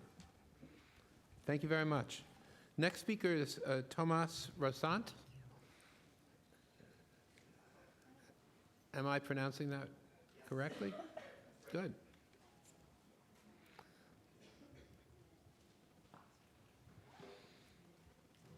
Good afternoon. Good afternoon. Chair Weisbrod, Commissioners, thank you for hearing my testimony. I am Tomas Rosant and the current president of the American Institute of Architects New York chapter, and I'm kind of excited and delighted to be, I think, the first architect to the podium, because architecture does matter in this discussion. AIA New York is the largest organization of allied architectural professionals in the city, and with over 5,200 members, we are the largest chapter of the AIA in the country. Today, I represent our policy board's opinion on the ZQA amendments and MIH, having taken the counsel of our Housing Committee, our Planning and Urban Design Committee, our Building and Zoning Codes Committee, and our Preservation Committee, because all of those committees' opinions and all of what they are charged with for watching the physical city are affected by these two proposals. AIA New York supports the ZQA and MIH amendments for their foundational and aspirational goals to improve the social fabric and the physical fabric of our great city. We've written a letter of testimony, and we are submitting that, and I would like to just read 2 sentences from the first paragraph. AIA New York supports ZQA and MIH revisions because they will help facilitate the construction of affordable and senior-oriented housing, offer architects more flexibility to create better buildings, more responsive to local contexts, spark the development of many surface parking lots and empty lots with irregular dimensions, and decouple the creation of housing from parking requirements, thereby encouraging the use of mass transit and enabling a more sustainable city. The proposed zoning text amendments can improve the city's built environment and streetscapes for many New Yorkers, advance projects that support a livable city, and increase economic activity within the architecture, engineering, and construction markets, bolstering the creation of jobs. That letter is submitted. Just very briefly, ZQA has 2 components, quality and affordability. On the affordability front, I have met with developers and looked at irregular lots that are now fallow and used as dumps. Asked them if ZQA passed, would you develop housing in those types of lots in Queens, Brooklyn, the Bronx? Yes. I've sat across Catholic charities and other not-for-profit housing groups who own surface parking lots that are empty and unused and asked if ZQA passed, would you immediately prepare plans to build? Yes was the answer. If we were relieved from the onerous condition of, the financial condition of building parking related to housing. But here, perhaps I am best qualified to talk about quality. There is a simple and maybe simplistic understanding in the lay community that height equals quality, and height is what governs contextualism. Architects take a more nuanced approach. Certainly, height is an issue, but we are delighted that ZQA finally trusts us to act with more nuance in terms of shaping our street wall. We do work for developers, and developers drive the housing market, but developers will always be driven by the profit motive, and current zoning force us to make terrible buildings.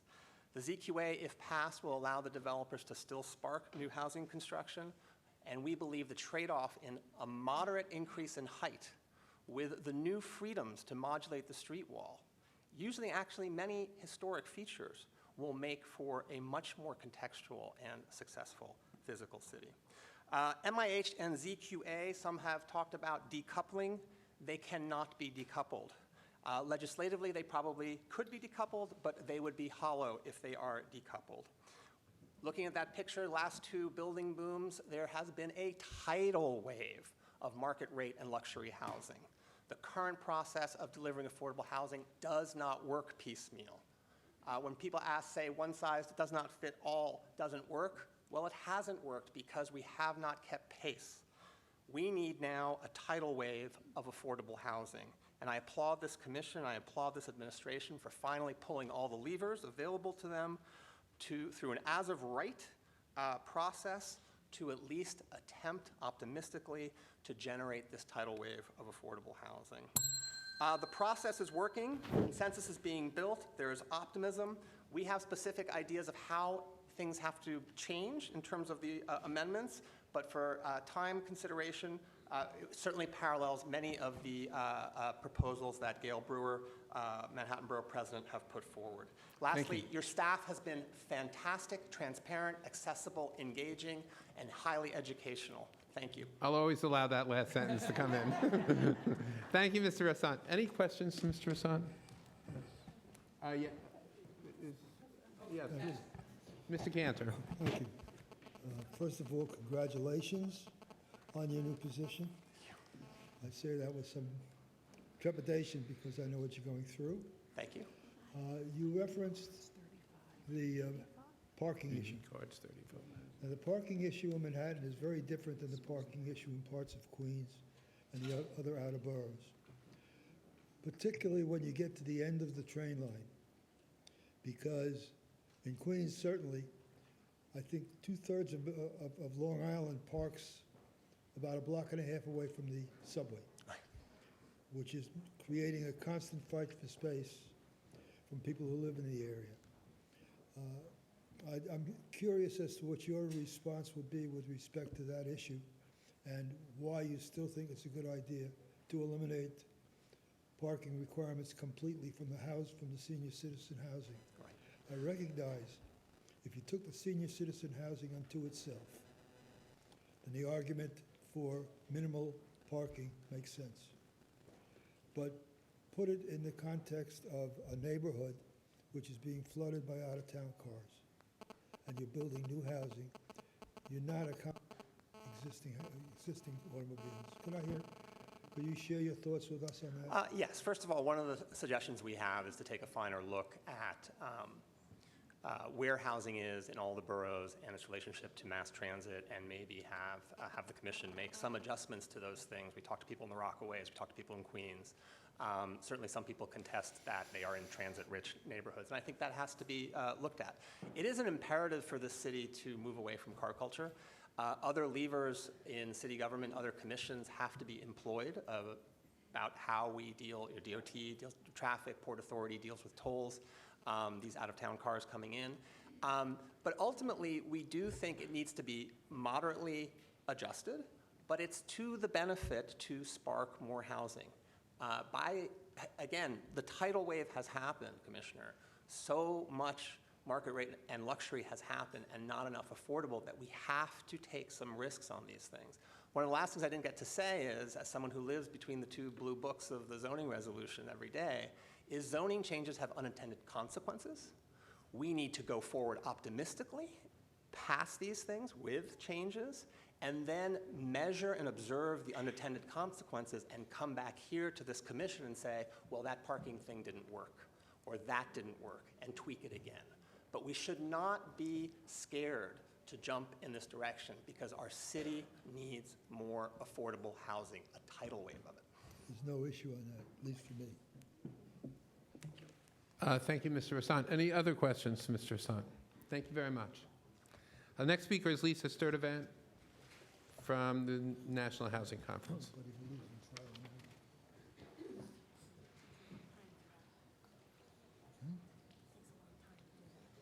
Good afternoon, and thank you for the opportunity to testify today. My name is Lisa Sturtevant. I'm Vice President for Research at the National Housing Conference, Director of the Center for Housing Policy. You heard from my predecessor earlier.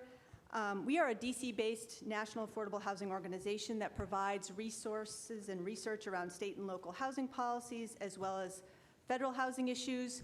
For nearly a decade, we've looked at inclusionary housing issues. We've worked with NYU's Furman Center to study the effectiveness of different designs of inclusionary zoning policies. And last year, we developed a database of a nationwide scan of local inclusionary zoning policies adopted by cities across the country. So I'm here to represent NHC and to provide support on the proposed MIH, providing a little bit of research to back up that support. You know, the ability to maintain a vibrant and sustainable community and to ensure that a city's local economy is strong is really strongly tied to ensuring that there's housing that's affordable to individuals and families all along the income spectrum. And inclusionary housing is one of the proven tools that's been particularly effective in places with high land costs and with a strong market demand.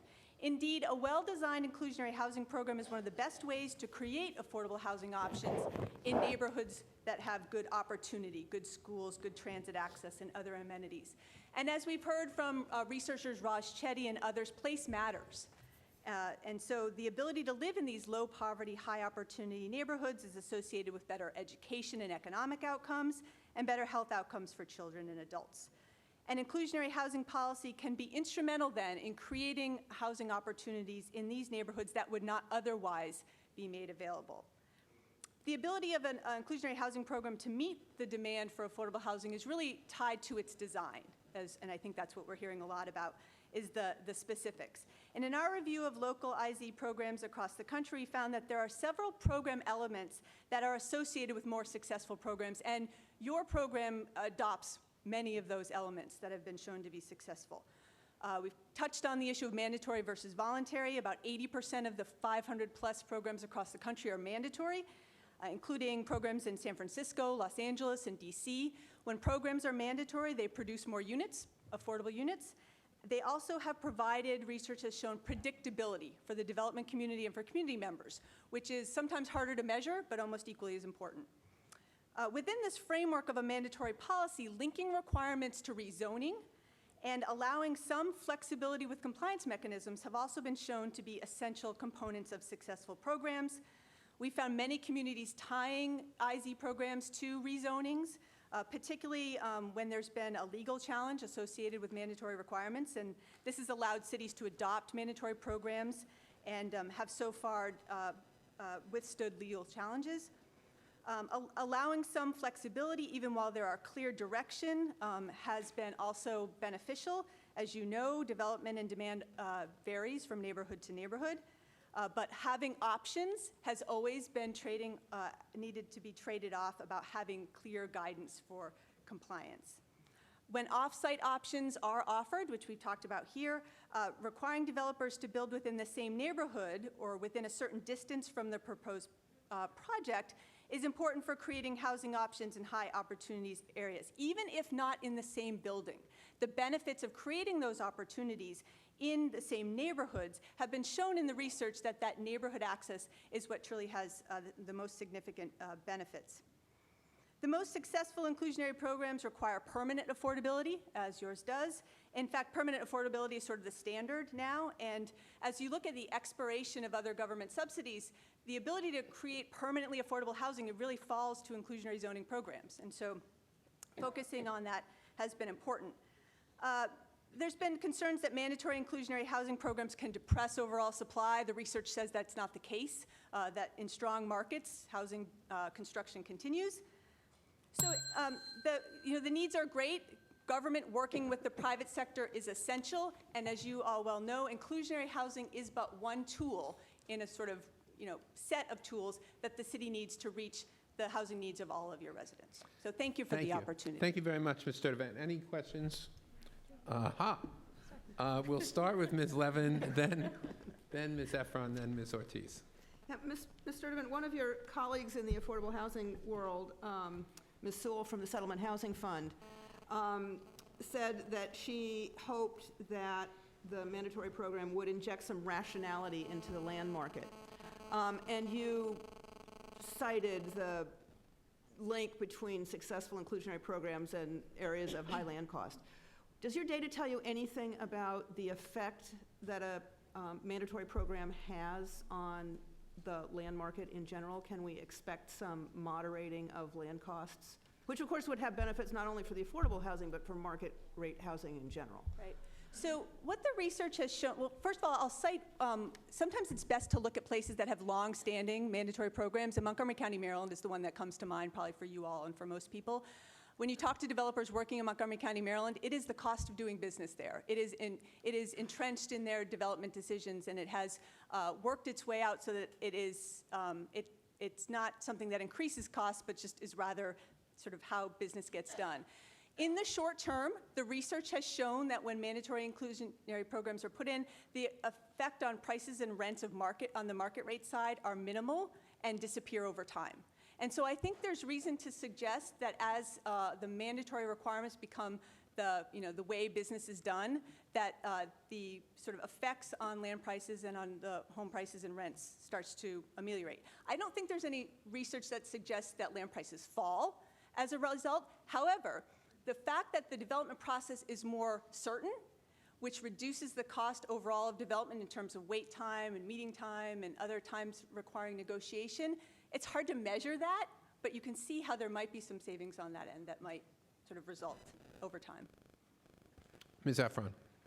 You may have answered it inadvertently by talking about the predictability and its value in the marketplace, but is there, we've been hearing from many of the supporters and a few of the opponents about the importance of affordable senior housing and that subsection of the affordability market. Is there anything that perhaps you want to point to in our affordability for senior housing that would be particularly useful, perhaps to counteract some arguments that we've been hearing about concerns, including the size, rear yard, and other aspects? So I don't know as much about the non-MIH proposal that's under review. On the senior housing front, though, I will suggest that there are communities across the country that are dealing with the same aging population. And the fact that senior units can often be smaller, and so the same building envelope can accommodate more housing with this sort of same outward appearance, I think is things that people are struggling with across the cities. I think there is a suggestion that with the aging of the population, there is an opportunity to do some innovative stuff, maybe stuff we haven't done before, stuff where people may live in one home and they may have violated certain zoning codes about who can live together, but you can then bring care to that one home, and so they can age in place, remain in their home. And so I think the idea is to be sort of flexible, to be innovative when you think about how to serve the needs of this growing population. Ms. Ortiz. Hi, thank you for your testimony. I'm really glad you brought up the issue of on-site, versus off-site, and that's come up a number of times today, and you pointed to research, and I'd like to think that we make decisions based on what we know works and what doesn't. And you mentioned, there's nothing that the neighborhood, remaining in the neighborhood is more important sometimes than being on-site.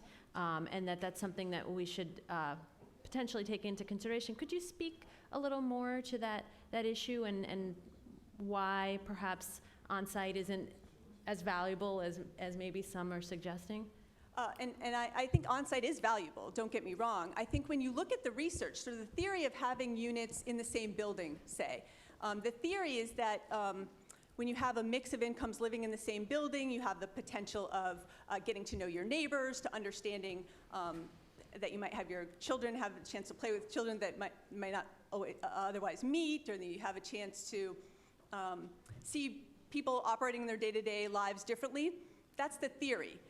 The research doesn't bear it out in quite the same way the research bears out the benefits of being in a neighborhood that has access to amenities. So I'm not saying it's not true. It's just that when we look at what we know about what matters for where housing is, being in a place that's safe, being in a place that has access to transit, to good schools, to things like community centers and parks and health services, those are the things that have been shown to make a difference in people's lives when you look at the research that's been done to date. And when you look at sort of the trade-offs of off-site versus on-site, do you often find in your research you tend to get more units off-site than on-site? Can we assume that or no? I think it depends, right? So you can imagine where's off-site, right? You can imagine that land costs may be very similar if your off-site is very close by, which I think is, again, from the research, is sort of the ideal, right, to remain in the neighborhood. That said, in a place like, I'm thinking of a place like Tyson's Corner, Virginia. I'm not sure if you're familiar, but they allow an off-site option in adjacent areas within the same neighborhood where the construction is lower densities, 4 or 5 stories instead of 15 or 20 stories. And when you do that, the cost of construction is less. And so they are able, under their off-site option, to generate a greater number of units than had they required on-site. Any other questions, Ms. Sturdivant? Ms. Delos. Thank you. It's really helpful to have the perspective of someone who's familiar with the programs nationally. I'm just wondering, are any of the mandatory programs across the country tied to affordable senior housing? Because we've heard, obviously, and I think everybody in the room agrees that it would be great to have permanently affordable senior housing, but right now that's only available through our voluntary or the proposed mandatory program. That's a good question, and I don't know. I don't know. I can't think off the top of my head of programs that have gone beyond targeting incomes to targeting household types, beyond requiring units of certain sizes, which would be targeted towards families. So I'm happy to look into it, but I don't know the answer. Any other questions? Thank you, Ms. Sturdivant. Thank you. The next speaker is Carol Lamberg, and then we're going to switch to those opposed. The next 5